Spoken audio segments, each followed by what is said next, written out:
जी हाँ, फेसबुक के फाउंडर और सीईओ मार्क जुकरबर्ग ने अपनी कंपनी का नाम बदलकर मेटावर्स रख दिया है। शॉर्ट में आप इसे मेटा भी कह सकते हैं, लेकिन मेटावर्स और फेसबुक ये दोनों नाम तो कहीं से भी सिमिलर नहीं लग रहे, तो कंपनी ने ऐसा नाम क्यों रखा? आखिरकार इस मेटावर्स का मतलब क्या होता है, हम समझाते हैं आसान भाषा में। मेटावर्स, इसे आप आभासी दुनिया भी कह सकते हैं। इस टेक्नोलॉजी के जरिए आप वर्चुअल आइडेंटिटी के जरिए डिजिटल वर्ल्ड में एंटर कर सकेंगे, यानी कि एक पैरेलल वर्ल्ड जहां आपकी एक अलग पहचान होगी। उस पैरेलल वर्ल्ड में आप घूमने, सामान खरीदने से लेकर इस दुनिया में ही अपने दोस्तों रिश्तेदारों से मिल सकेंगे, शॉपिंग कर सकेंगे। इस पैरेलल वर्ल्ड में आपका खुद का घर होगा, गाड़ी होगी, जिसे आप रियल वर्ल्ड की तरह इस्तेमाल कर सकेंगे, बिल्कुल एक वीडियो गेम की तरह। जी हाँ, आपने GTA 5 वीडियो गेम खेला, सुना या देखा तो जरूर ही होगा। ठीक उसी तरह ही मेटावर्स काम करेगा। वैसे मेटावर्स से पहले फेसबुक ने घोषणा की थी कि ऑगमेंटेड और वर्चुअल रियलिटी के लिए अलग से फाइनेंशियल रिजल्ट पब्लिश करेगा और अपने प्रोजेक्ट मेटावर्स में कई अरब रुपए इन्वेस्ट करेगा। इसके पीछे की वजह फेसबुक एडवर्टाइजिंग बिजनेस का कम होना बताया जा रहा है। वैसे आप तो जानते ही हैं कि टेक्नोलॉजी और बिजनेस में मेटावर्स कॉन्सेप्ट काफी तेजी से पॉपुलर हो रहा है।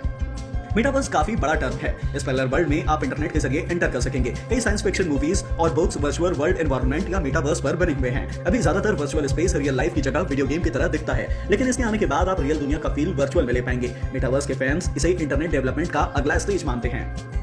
कोरोना के बाद चीजें बदली है, लोग अब घर से काम करना शुरू कर चुके हैं। ऐसे में रियल वर्ल्ड की तरह इंटरेक्शन की मांग बढ़ी है। मेटावर्स के जरिए कंपनी इन्वेस्टमेंट और दूसरी कंपनियों को साथ लेना चाहती है जो इस प्रोजेक्ट का हिस्सा बनना चाहते हैं। इसे बनने में अभी कई साल का समय लग सकता है। मेटावर्स से लोगों का पूरा एक्सपीरियंस बदल जाएगा।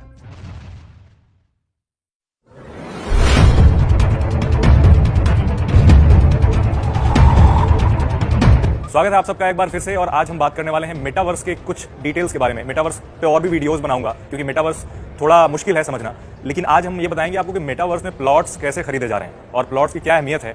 तो एक छोटा सा उदाहरण यह है कि अगर आप 2008 या फिर 2010 में क्रिप्टो करेंसी को ट्रैक करते रहे होंगे तो आपको पता होगा कि तब बिटकॉइन की जो वैल्यू है वो ₹1 मुश्किल से रही होगी, $0.0008 थी। और आज कितनी वैल्यू है ये बताना जरूरी नहीं, क्योंकि 10 लाख 20 लाख से ऊपर जा चुकी है वैल्यू। तो कई लोग ये सोचते हैं कि अगर हम इनिशियल स्टेज पे बिटकॉइन में या फिर क्रिप्टो करेंसी में इन्वेस्ट करते तो बहुत ज्यादा पैसे बना चुके होते।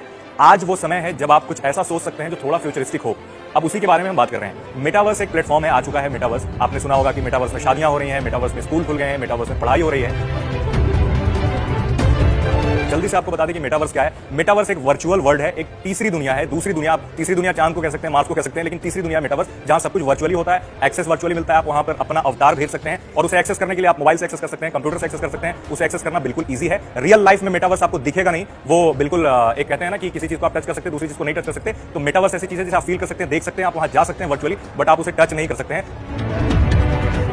बट मेटावर्स की जो प्लॉट के बिकने के सिस्टम है वो थोड़ा सा ट्रिकी है बट आसान भी है। उदाहरण के तौर पर अगर पिछले साल यानी 1-2 साल पहले मेटावर्स पे जो प्लॉट की कीमत होती थी वो लगभग $1000 के बराबर होती थी, और अब वो $10,000 से $13,000 का एक प्लॉट, छोटा सा प्लॉट आपको मिलता है। तो आप इससे ही अंदाजा लगा सकते हैं कि एक साल में मेटावर्स के प्लॉट की वैल्यू कितनी ज्यादा हो गई। तो अगर आप आज इन्वेस्ट करते हैं मेटावर्स में, कुछ प्लॉट ले लेते हैं, तो हो सकता है कि 10 साल के बाद मेटावर्स की भी वही हालत हो जो आज बिटकॉइन की है। तो मेटावर्स में प्लॉट कैसे खरीदेंगे और प्लॉट का क्या काम होगा और कहां प्लॉट होगा, क्योंकि रियल एस्टेट में आप जैसे कोई घर खरीदने जाते हैं तो ब्रोकर से कांटेक्ट करते हैं और फिर ब्रोकर आपको फ्लैट दिखाता है और आप वहां से फ्लैट खरीदते हैं। बट मेटावर्स में थोड़ा सा इसका जो प्रोसेस है वो अलग है। कई सारी वेबसाइट्स हैं, फॉर एग्जांपल नॉन फंजिबल एक वेबसाइट है, ओपन सी वेबसाइट है, डिसेंट्रलैंड है, वहां पर मेटावर्स में प्लॉट मिलते हैं। अब मेटावर्स में प्लॉट कई लोगों ने ऑलरेडी खरीद लिया है। फॉर एग्जांपल एक काफी पॉपुलर म्यूजिशियन है स्नूप डॉग, इसके अलावा सैमसंग, HSBC और कई सारी बड़ी कंपनियों ने मेटावर्स में बड़े बड़े प्लॉट करोड़ों रुपए में खरीदे हैं और वहां वो अपना सेटअप कर रहे हैं। तो आप भी अगर चाहते हैं मेटावर्स में प्लॉट खरीदना तो आप इन चैनल्स के जरिए मेटावर्स पे प्लॉट खरीद सकते हैं। अब सवाल यह है कि मेटावर्स में प्लॉट खरीदने का आपको फायदा क्या होगा। सबसे पहला फायदा ये जो हमने शुरू में बताया वो आपके लिए एक अच्छा इन्वेस्टमेंट हो सकता है, जैसे कि क्रिप्टो में बहुत पहले जिन लोगों ने इन्वेस्ट किया था उन्हें आज फायदा हो रहा है। भले आप ये कहें कि बिटकॉइन का तो प्राइस गिर गया, बिटकॉइन अब पहले जैसा नहीं रहा, लेकिन आपको एक बात ध्यान में रखना होगा कि 2010 में जो उसकी वैल्यू थी ₹1 या ₹10 या फिर ₹1000, आज की डेट में कितने लाख हो चुका है। तो कितना भी कम हुआ तो वैल्यू काफी ज्यादा है। मेटावर्स के साथ भी ऐसे ही है, अभी काफी फ्लक्चुएशन है, अभी प्राइसेस कम हो रहे हैं, ज्यादा हो रहे हैं। मेटावर्स के जो एक्सपर्ट हैं ऐसा उनका मानना है कि अगले 10 साल में मेटावर्स की जो कीमतें हैं, मेटावर्स में जो प्लॉट की कीमतें हैं, लगभग 10 गुना ज्यादा, 20 गुना ज्यादा, या हो सकता है कि 100 गुना ज्यादा भी बढ़ जाए। अब आपने फॉर एग्जांपल मेटावर्स पे कुछ प्लॉट खरीद लिया तो अब आप उसका क्या करेंगे और उसकी ओनरशिप कैसे आपके पास होगी, क्योंकि रजिस्ट्री तो हो नहीं रही वहां पे। तो उसकी ओनरशिप आपको ब्लॉकचेन सिक्योर करता है। फॉर एग्जांपल एक बार आपकी ओनरशिप मिल गई तो दूसरा कोई ओनरशिप ले नहीं सकता। जैसे बिटकॉइन या फिर कोई भी क्रिप्टो करेंसी आप खरीदते हैं तो कोई भी उसे चोरी नहीं कर सकता आपसे। उसी तरीके से आप अगर कोई प्लॉट खरीदते हैं तो कोई आपसे वो छीन नहीं सकता। दूसरी चीज ये है कि अगर आपने प्लॉट ले लिया तो वहां आप सब कुछ कर सकते हैं जो रियल लाइफ में कर सकते हैं, लेकिन जाहिर सी बात है आप वहां रह नहीं सकते हैं। आप वहां पर शॉप्स खोल सकते हैं, आप लाइव कॉन्सर्ट होस्ट कर सकते हैं, आप मेडिकल स्टोर खोल सकते हैं, आप जूते की दुकान खोल सकते हैं, और वहां जो खरीदार होंगे वो भी वर्चुअल होंगे। तो थोड़ा सा आपको अटपटा सा जरूर लग रहा होगा, भले ही आप अगर वहां पे शॉप्स ना भी खोलें, बट उसकी वैल्यू जो है आगे चल करके तेजी से बढ़ेगी। अब एक डर लोगों के मन में होता है कि उस पर जो आपने प्लॉट खरीदा, सिक्योरिटी और सेफ्टी का क्या है, क्योंकि कोई सरकार उस पर नजर नहीं रखती या फिर कोई रेगुलेटरी बॉडी नहीं है कि हो सकता है आपके साथ वहां कोई फ्रॉड हो गया, तो आप पुलिस स्टेशन में जाकर के ये कह रहे हो कि मेरे साथ मेटावर्स में फ्रॉड हो गया और मेरी जो मेटावर्स पे जमीन खरीदी हुई थी वो किसी और ने ले ली है। तो पुलिस आपको बोलेगा कि भैया आप कहीं और जाओ, क्योंकि हमारे पास इसकी कोई जानकारी नहीं है। और बात भी सही है, क्योंकि उनके ज्यूरिसडिक्शन में वो नहीं आता। तो उसकी सेफ्टी और सिक्योरिटी हमेशा ही उस डिलेमा में होगी कि आपको वो कभी भी आपके साथ फ्रॉड हो सकता है। बट द फैक्ट इज कि जो क्रिप्टो करेंसी से उसे सिक्योर किया जाता है, जो ब्लॉकचेन से उसे सिक्योर किया जाता है, वो हार्ड टू ब्रीच है। इसका ये मतलब कि अगर आपकी ओनरशिप हो गई तो एक चीज ये है कि अगर जिसने बनाया है उसे वो आपके साथ फ्रॉड कर दे, या फिर फॉर एग्जांपल आपने इथेरियम में खरीदा है, उसके प्राइस फ्लक्चुएट करें, तो उससे आपके प्लॉट पर जरूर असर पड़ सकता है। लेकिन ऐसा नहीं कि आउट ऑफ द ब्लू कोई भी आकर के आपसे आपका प्लॉट ले ले, क्योंकि आपका वो प्लॉट वहां पर सिक्योर हो गया। तो ये थोड़ा फ्यूचरिस्टिक टर्म जरूर है, जिसके बारे में हम आगे एक एक वीडियो में आपको सिंपल तरीके से एक्सप्लेन करेंगे। अभी के लिए सिर्फ इतना ही, क्योंकि ये जान लीजिए कि मेटावर्स में भी प्लॉट बिकने शुरू हो गए हैं और यूएस में और यूरोपियन कंट्री में लोग काफी तेजी से मेटावर्स पर प्लॉट खरीद रहे हैं। मैं मुंजीर अहमद अगली बार भी इस तरीके की वीडियोस लेकर के आऊंगा जो कि थोड़ी फ्यूचरिस्टिक होंगी और जो थोड़ी वेग आपको लग सकती हैं कि अरे ये कैसे पॉसिबल है, बट ऐसा होता है। तब तक हमारे चैनल को आप सब्सक्राइब जरूर करें। अब हम आपको मेटावर्स की आभासी दुनिया में भारत की पहली शादी दिखाएंगे। और दिलचस्प बात यह कि शादी में लड़की के दिवंगत पिता भी वर वधू को आशीर्वाद देने के लिए मौजूद रहेंगे। तमिलनाडु के एक जोड़े ने 6 फरवरी को भारत की पहली मेटावर्स शादी करने का ऐलान किया है, जिसमें लड़की के दिवंगत पिता वर वधू को आशीर्वाद देने के लिए वर्चुअल दुनिया में स्वयं उपस्थित रहेंगे। यानी वर्चुअल रियलिटी की मदद से इस विवाह में ऐसे लोग शामिल हो सकेंगे जिनकी मृत्यु हो चुकी है। यह इंटरनेट की दुनिया में एक क्रांतिकारी बदलाव है, जो असली दुनिया को एक ऐसी आभासी दुनिया में ले जाएगा जहां जीवन और मृत्यु के बीच भी कोई अंतर नहीं रहेगा। यह सब कुछ मेटावर्स टेक्नोलॉजी की मदद से होगा। वैसे तो इसकी पूरी प्रक्रिया काफी जटिल है, लेकिन हम आपको सरल भाषा में आज समझाएंगे कि इस टेक्नोलॉजी में आखिर होता क्या है। इसे आप इंटरनेट का भविष्य या इंटरनेट का वर्जन 2.0 कह सकते हैं। इंटरनेट का ये नेक्स्ट लेवल है। सोचिए, फिलहाल इंटरनेट का इस्तेमाल करते हुए आपको क्या अनुभव होता है। आप या तो जब वेब पेजेस पर जाते हैं, आप ऑडियो वीडियो कंटेंट देखते हैं, ऑडियो सुनते हैं, वीडियो देखते हैं, या इंफॉर्मेशन को आप देख सकते हैं, पढ़ सकते हैं, सुन सकते हैं। लेकिन मेटावर्स टेक्नोलॉजी आपको एक नए एडवांस्ड स्टेज में लेकर जाएगी। इसमें आप किसी चीज, व्यक्ति या स्थान को न सिर्फ देख, सुन और पढ़ पाएंगे, बल्कि उसे छूकर महसूस भी कर पाएंगे, जैसा कि 6 फरवरी को भारत की इस पहली मेटावर्स शादी में होगा। शादी के लिए भी एक वर्चुअल वर्ल्ड बनाया गया है, जिसमें शादी हॉगवर्ट्स स्कूल में होगी। यह एक काल्पनिक स्कूल है जिसे आपने मशहूर फिल्म हैरी पॉटर में भी देखा होगा। वर्चुअल वर्ल्ड बनाने के बाद दुल्हन के दिवंगत पिता का एक वर्चुअल किरदार बनाया जाएगा, जो कुछ ऐसा दिखेगा जैसा आपकी स्क्रीन पर है। इसके अलावा वर वधू, उनके दोस्त और रिश्तेदारों के भी 3D वर्चुअल अवतार बनाए जाएंगे, जो इस शादी में शामिल होंगे। हालांकि रियल वर्ल्ड से वर्चुअल वर्ल्ड में जाने के लिए हर व्यक्ति को आंखों पर एक VR हेडसेट और हाथ में खास तरह के ग्लव्स पहनने होंगे, दस्ताने पहनने होंगे। आंखों पर VR हेडसेट लगाते ही ये दूल्हा दुल्हन वर्चुअल वर्ल्ड में प्रवेश कर जाएंगे और अपने दिवंगत पिता का आशीर्वाद भी ले सकेंगे। अगर आपको अब भी ये टेक्नोलॉजी जटिल लग रही है, तो आप इसे इस वीडियो के जरिए समझिए, जो वर्ष 2020 में दक्षिण कोरिया से आया था। इसमें इस टेक्नोलॉजी की मदद से एक महिला की मुलाकात उसकी 7 साल की बेटी से कराई गई थी, जो मर चुकी थी, जिसकी 4 साल पहले वर्ष 2016 में एक बीमारी की वजह से मृत्यु हो गई थी। तब इस महिला ने वर्चुअल वर्ल्ड में प्रवेश करके अपनी बेटी के वर्चुअल अवतार को छूकर महसूस किया था और उससे बात भी की थी। आप इस वीडियो को देखकर ये पूरी टेक्नोलॉजी भी समझेंगे और आप ये भी देख पाएंगे कि जब एक मां अपने मृत बच्चे से इस वर्चुअल रियलिटी की दुनिया में मिलती है तो क्या भावनाएं आती हैं। तो थोड़ी देर के लिए हम आपको इस आभासी दुनिया में लेकर गए थे, वर्चुअल वर्ल्ड में लेकर गए थे। दुनिया जरूर आभासी थी, लेकिन इस मां के जो आंसू थे वो असली थे। इस मां की जो भावनाएं थी वो असली थी। और आप सोचिए, जब ये असली भावनाएं, ये असली प्यार, ये असली दुख, ये असली मुस्कुराहट, ये असली आंसू एक वर्चुअल दुनिया के जरिए इनका जब मिलन होगा, तो एक नई तरह की चीज आपके सामने आएगी।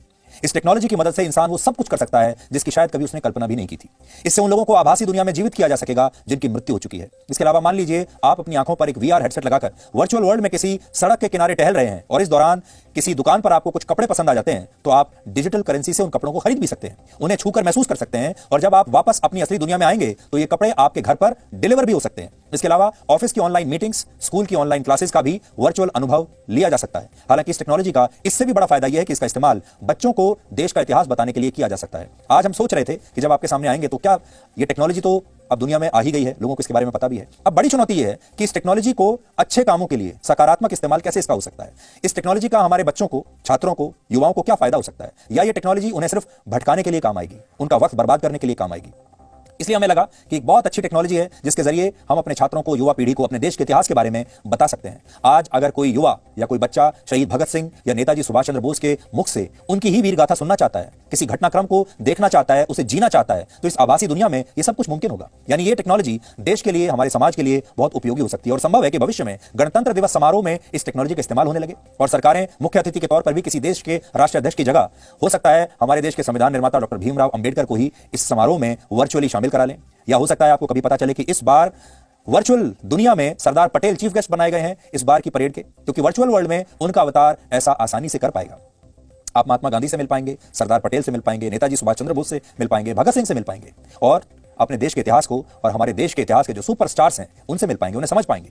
मेटावर्स की आभासी दुनिया का रिमोट कंट्रोल इस समय बहुत कम टेक्नोलॉजी कंपनियों के हाथों में है। ये मुट्ठी भर टेक्नोलॉजी कंपनियां हैं। इनमें फेसबुक है, एप्पल है, गूगल है, माइक्रोसॉफ्ट है और एपिक गेम्स जैसी कंपनियां प्रमुख हैं। और अनुमान है कि वर्ष 2035 तक, यानी सोच लीजिए अब से 30-32 सालों में मेटावर्स इंडस्ट्री 75 लाख करोड़ रुपए की इंडस्ट्री बन जाएगी। हालांकि जिस तरह से किसी भी टेक्नोलॉजी के बहुत सारे फायदे होते हैं उसी तरह उसके नुकसान भी होते हैं। और इस टेक्नोलॉजी का नुकसान यह है कि भविष्य में दुनिया की बड़ी बड़ी टेक्नोलॉजी कंपनियां पूरी दुनिया पर हावी हो जाएंगी, क्योंकि वो अपनी एक ऐसी वर्चुअल दुनिया बना लेंगी जिसमें उनकी अपनी करेंसी चलेगी, उनके अपने शहर होंगे, उनके अपने देश होंगे और इन देशों को चलाने के नियम, इन देशों की चलाने वाली वर्चुअल सरकारें भी उनकी अपनी होंगी।